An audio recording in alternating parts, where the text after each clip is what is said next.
If your artwork feels awkward and you don't know why, it's probably not because of the details. It's because your artwork isn't controlling the viewer.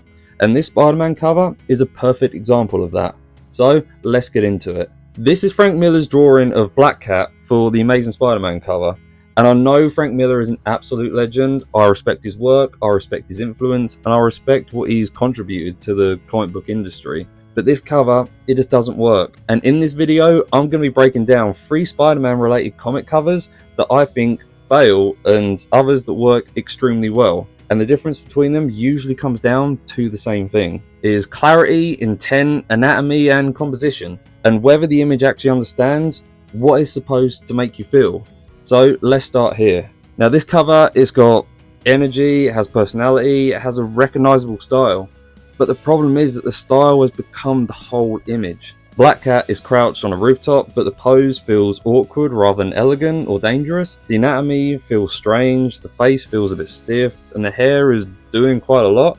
And the whole thing has this uncontrollable, scratchy quality that makes it hard to read as cool, seductive, agile, and threatening. And for Black Cat, that matters, because this character, it needs a very specific kind of visual energy. She should feel slick, confident, dangerous, playful, like someone could land on a rooftop and already know that she owns the scene. But here, I just don't feel that. I feel the drawing is fighting itself. The pose does not have enough grace, the body doesn't feel balanced, the face doesn't sell the attitude that she has. The hair is creating movement, but it doesn't make the pose feel more convincing. And this is where artists need to be careful. A recognizable style is not automatically a good image. Having a strong style does not excuse poor visual communication, because the viewer is not asking, does this look like the artist? They're asking, even subconsciously, does this image feel right? Does the character feel right? Does the pose make sense? Does the cover make me want to pick up the comic? And for me, this one doesn't. And the lesson here is, do not have a rough style. Rough styles can be incredible. Loose drawing, it can be powerful. Ugly can be intentional. And distortion, it can be expressive. But distortion has to serve something. If the distortion makes the character feel weaker, less appealing, less readable, or less emotionally clear, then the style is not helping the image. It's getting in the way. And that is a key problem here. The cover feels more like Frank Miller drawing Black Cat than it feels like a strong Black Cat cover, if that makes sense. The artist style has overpowered the subject, and that is not always a good thing in my opinion. Now, compare that to this next cover. This is Peter Parker, The Spectacular Spider-Man number 101 by John Byrne, and this works for almost the opposite reason. It is not trying to be complicated, it's not trying to be over-rendered, it's not filled with colour, is not trying to show every detail of the suit or the city. It's using black and white shape language to create a powerful atmosphere that draws you in. And that is why it is so incredibly strong and why I love it so much. The first thing that hits you is the silhouette. Spider-Man in the black suit becomes this bold graphic shape against the city, buildings are simplified, the lighting is harsh, and the whole cover has this noir-like tension to it. It feels quite dangerous. And that is what makes it work. The black suit is not just a costume here, it becomes part of the mood, and that is incredibly smart. The design of the cover understands what is interesting about this version of Spider-Man. It's darker, it's stranger, it has mystery, it feels less like the bright, friendly Spider-Man that we're used to, and more like something creeping through the city, something dark. That is visual storytelling. The image is not just saying, here's Spider-Man in a black suit, it's saying, this version of Spider-Man changes the atmosphere around him. It changes the emotion of it. And that is a huge difference. And notice how much control there is. Your eye goes straight to the figure. The city supports that figure.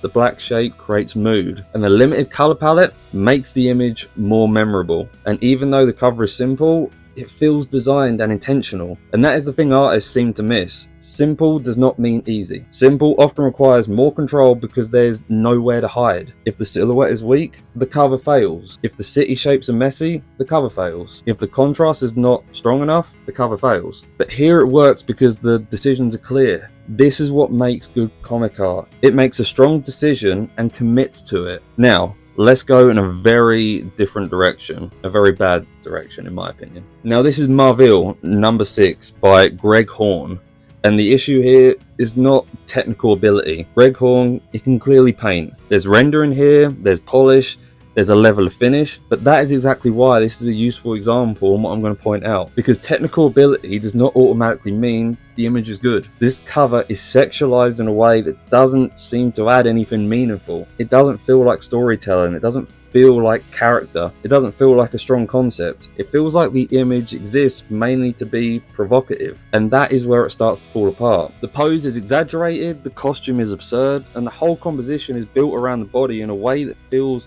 more like a pin-up cover than something with actual narrative to it. And I know comics have a long history of exaggerated bodies and sexualized imagery. That's not new, but the question is, what is this image doing with it? Is it revealing character? Is it creating drama? Is it communicating a story? Is it selling an idea? Or is it just trying to get attention? Because attention alone is not the same impact. This is something artists need to understand. Provocative imagery, it can get someone to look, but once they're looking, the image still has to offer something. It has to offer mood, story, power, emotion, and design, a point of view. If it doesn't, then the image, it just feels empty. And that is my problem with this cover. It doesn't feel like as much to say beyond the obvious. It is polished, but it's incredibly shallow. And polished, shallow work can sometimes age worse than rough work, because once the shock or novelty wears off, there's not much left to hold on to. Now, compare that to the next cover that is loud, violent, commercial, exaggerated, and still works brilliantly.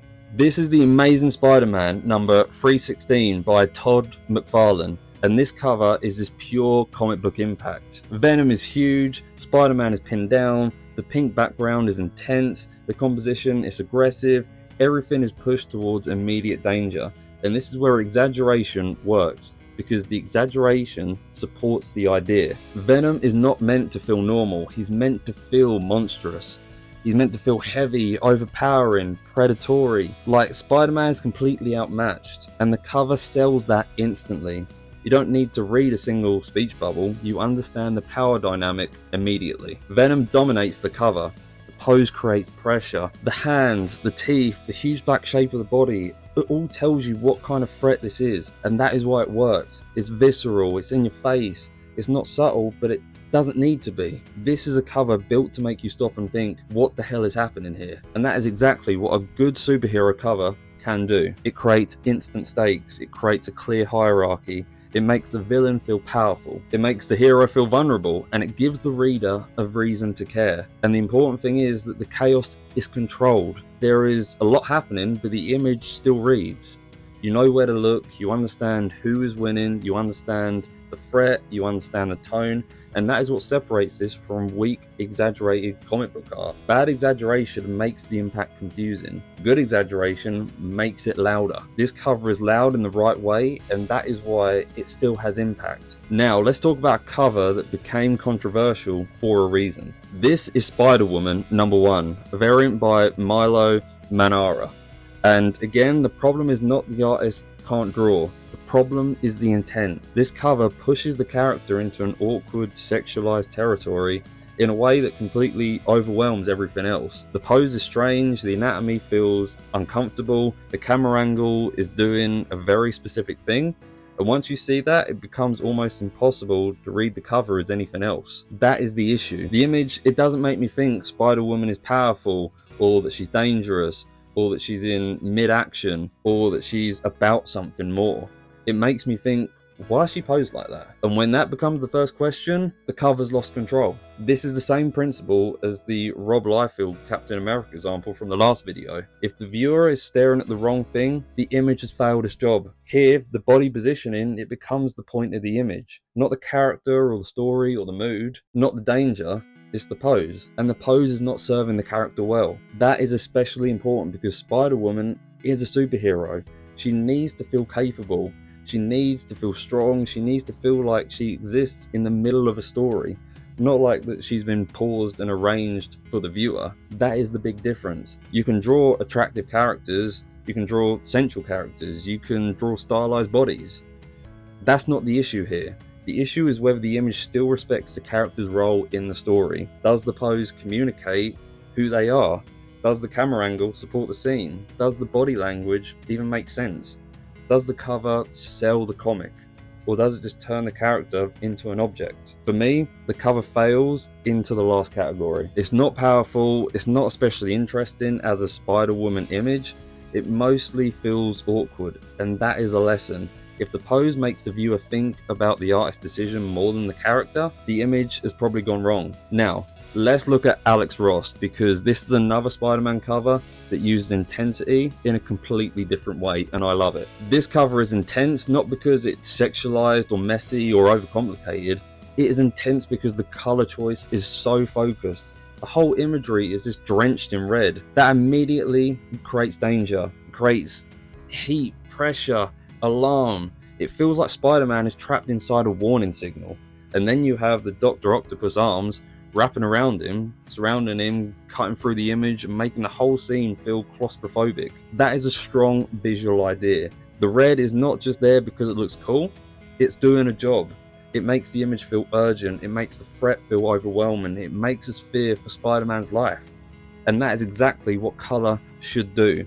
Colour should not just decorate the image, colour should control the emotion of the viewer. And that is one of the reasons why Alex Ross's work often feels so powerful. Yes, the rendering is incredible. Yes, the figures feel physical and the lighting is just beautiful.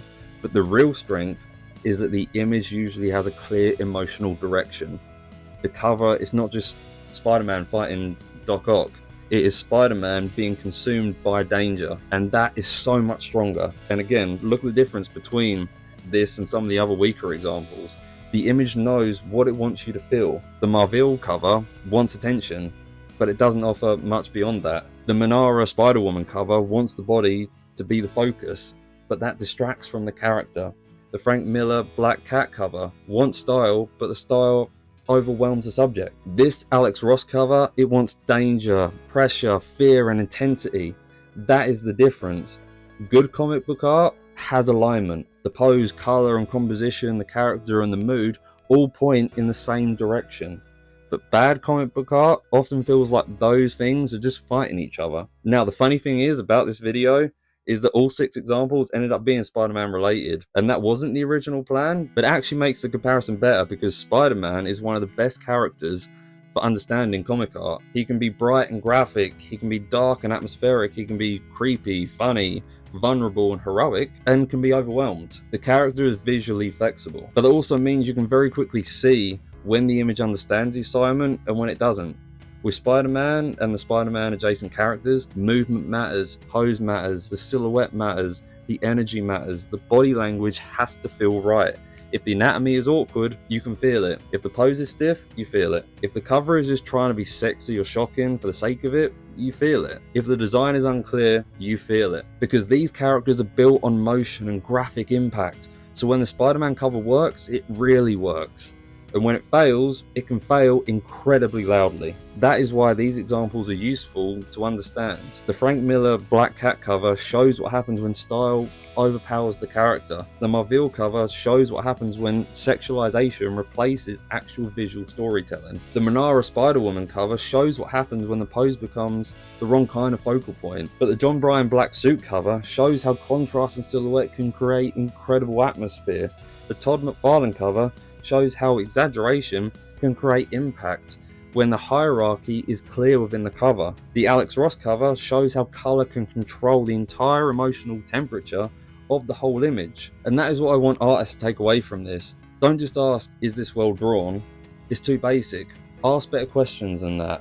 What is the image trying to make me feel? Where does my eye go first? Is that where it should go? Does the pose support the character? Does the anatomy support the style? And does the colour create emotion or just fill space? Does the composition guide the viewer? Does the cover give me a reason to care? Because the best comic art, it's not just technically impressive, it is directed. It knows what it's doing, it controls the viewer, it makes a decision and it commits to it. Bad comic art, it often fails because it lacks control. It might have skill, it might have good rendering, it might have style, it might even have a famous name attached to it, but if the image doesn't communicate clearly, it doesn't work. And this is the part artists need to be honest about.